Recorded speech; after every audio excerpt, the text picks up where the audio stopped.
Module 1, les concepts de base.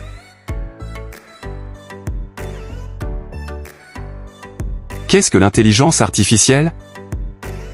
L'intelligence artificielle est un logiciel qui, à partir des données et d'un algorithme, imite les capacités et les comportements humains. Un algorithme, c'est une suite d'instructions à suivre pour accomplir une tâche, un peu comme une recette de cuisine. L'objectif primaire de l'IA est d'augmenter la productivité et par conséquent l'efficacité et l'efficience des humains. Historique de l'IA. Les travaux de l'IA commencent en 1950.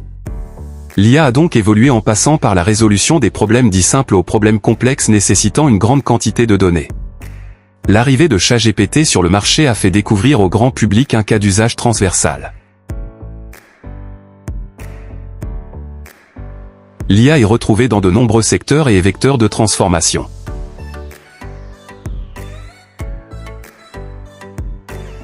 La data science et l'IA. La data science est un domaine interdisciplinaire qui combine statistique, programmation et analyse des données pour extraire des informations exploitables.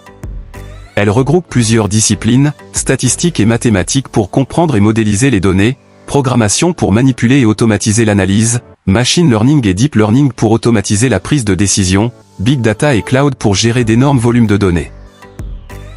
Le machine learning. À présent, faisons un focus sur le machine learning.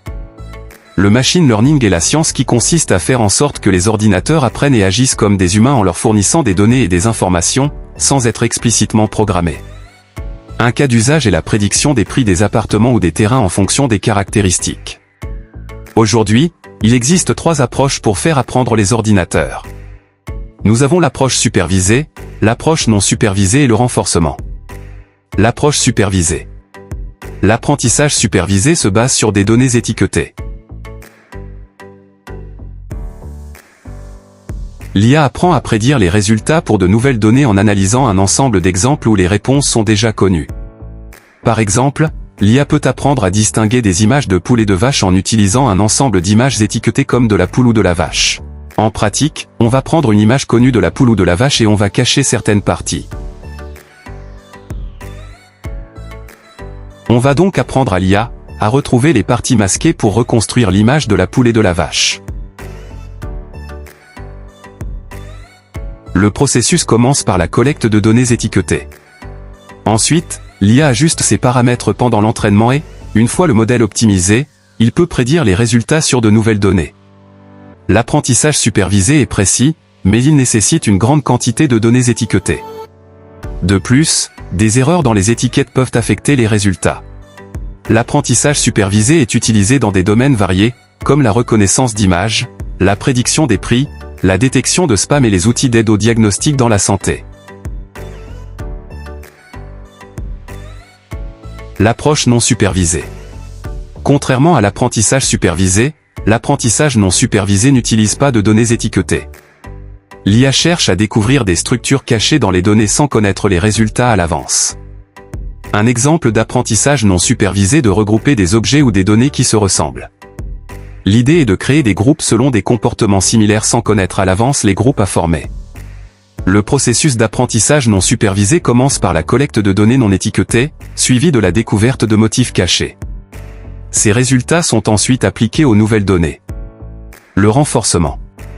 L'apprentissage par renforcement est une méthode où un agent apprend à prendre des décisions en interagissant avec son environnement.